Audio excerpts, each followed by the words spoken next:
ان کو ماں باپ نہ کما کر کھلاتے کہ ایک دوسرے کی ضرورت پوری کرتے. ضرورت ہے, اس کو ضرورت کہتے ہیں کہ وہ ایک دوسرے کے ذریعے سے پوری ہوگی. ذمہ داری ایک دوسرے کے ذریعے سے پوری نہیں ہوگی.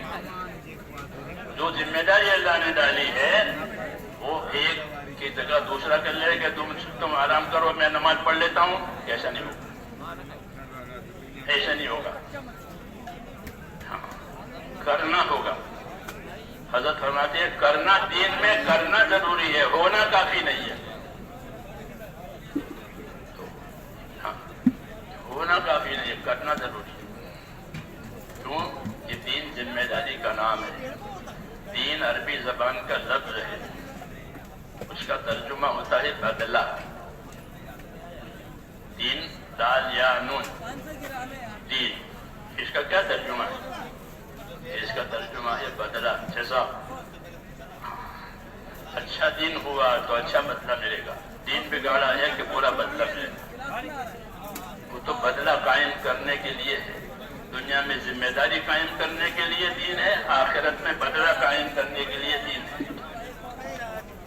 جس نے ذمہ داری بگاڑی اس کا بدلہ بگڑے گا, جس نے ذمہ داری پوری کی اس کا بدلہ صحیح ہو جائے گا. جیسے نماز صحیح پڑھی ہے کہ وہ نماز نور بنے گی, وہ نماز نور بنے گی, وہ اس کی ترقی کا ذریعہ بنے گی. ہاں, وہ نماز بگاڑی ہے کہ وہ نماز بگڑ گئی, کہ وہ بگڑی ہوئی نماز کو اس کے منہ پر ماری جائے. کیوں؟ کہ اس نے اپنے دین کے کام کو بگاڑ دیا. بدلہ نہیں ہے بلکہ اس کی سزا ہے. تو دین عربی زبان کا لفظ ہے اور اس کے معنی ہے بدلہ. دین اس لیے کہ اپنے دین کی حفاظت کرو, اپنے دین کی مدد کرو, اپنے دین کا پابند بنو. یہ سب تقاضے ہیں. کیوں کہ یہی روح ہے. دنیا کی زندگی کو, دنیا کے سارے سامان کو ایک جسم تصور کرو تو اس کی جان جو ہے وہ دین ہے. اگر خالی ڈھانچہ ہی ڈھانچہ ہے کسی کا اور جان نہیں ہے تو اس کا کوئی فائدہ نہیں. اور اس میں جان پڑ گئی تو اس کی قیمت ہو گئی کہ بہت اچھا گھوڑا تھا مر گیا, کیا کوئی قیمت نہیں. کیوں؟ جان چلی گئی. دین ایک روح کی طرح ہے. ہاں, اللہ تعالیٰ نے یہ روح اتاری ہے ہمارے جسموں کے لیے بھی اور اس دنیا کی کائنات کے لیے بھی. کہ دنیا میں کیسی زندگی گزارو گے, کہ روح والی, روح والی.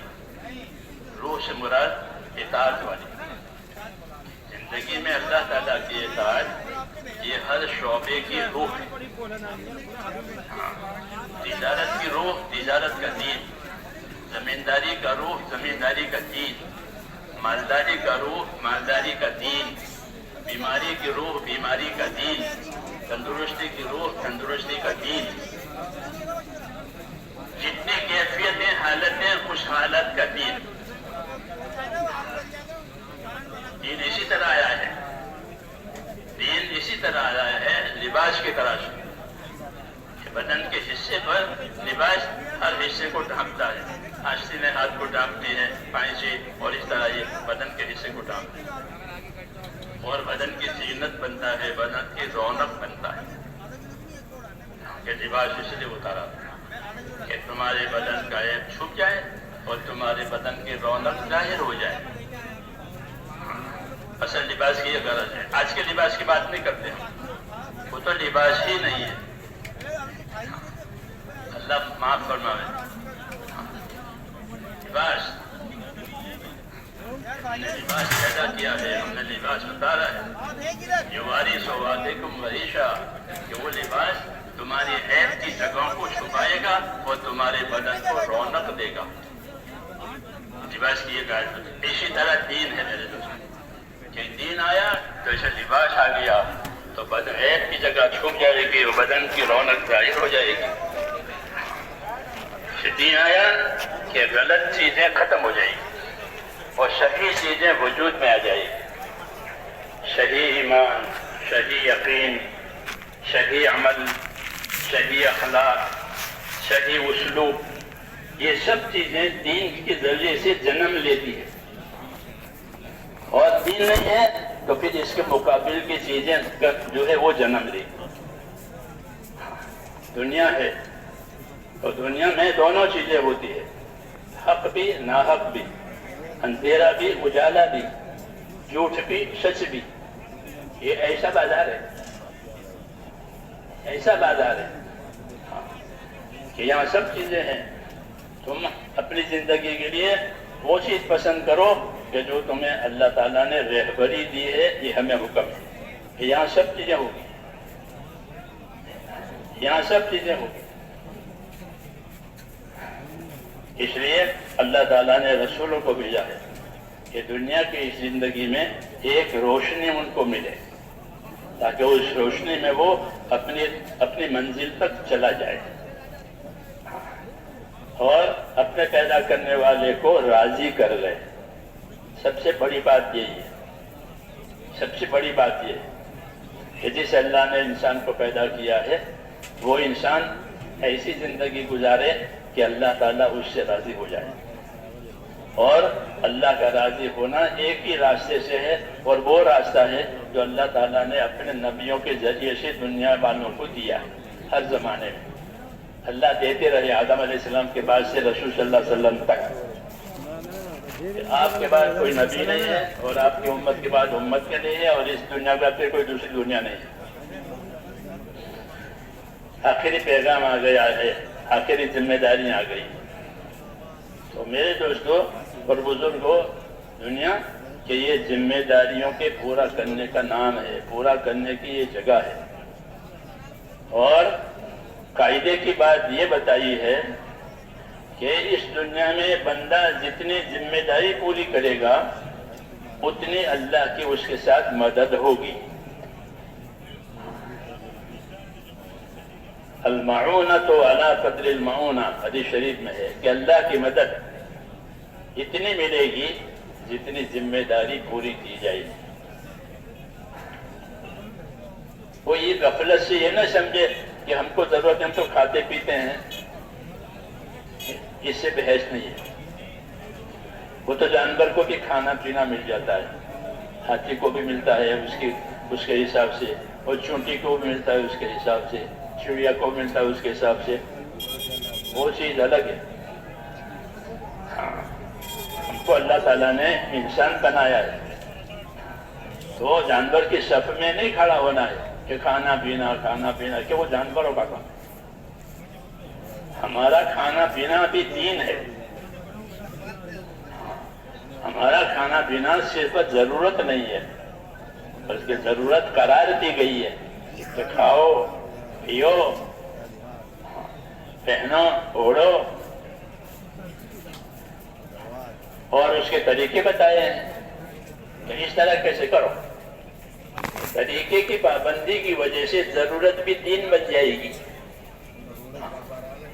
ایک جس ضرورت کو طریقے سے پورا کیا ہے، ورنہ تو جانور بھی اپنی ضرورت پوری کر لیتا ہے.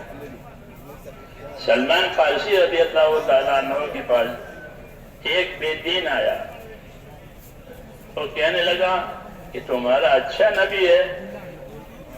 اس کے الفاظ میں کہتا ہوں، تمہارا اچھا نبی ہے کہ تم کو ہگنا موتنا بھی بتاتے ہیں. یہ اس کے الفاظ ہیں. سلمان فارسی رضی اللہ تعالیٰ عنہ بہت جلیل القدر صحابی ہے. کہا ہاں ہمارا نبی ہے، ہم کو سکھایا ہے کہ ہم اپنے استنجا کے وقت میں قبلہ کی طرف منہ نہ کریں، قبلہ کی طرف پیٹ نہ کریں. استنجا کے طریقے بتائے ہیں. جانور کے پاس طریقے نہیں ہوتے، انسان کے پاس طریقے ہوتے ہیں. وہ طریقے ہم کو بتایا. تو دوسری بات کر رہا ہے، ہم کو تو طریقہ بتایا ہے ضرورت پوری کرنے کا. سنت، استنجا کی سنتیں، غسل کی سنتیں، وضو کی سنتیں، ملاقات کی سنتیں. ملاقات کرتے ہیں کہ ملاقات کی سنتیں ہیں، وضو استنجا کی سنتیں ہیں، غسل کا سنت طریقہ ہے. ورنہ جو چڑیا بھی پانی میں نہاتی ہے. ہم لوگ دیہات کے لوگ ہیں نا، ہمارے دیہاتوں میں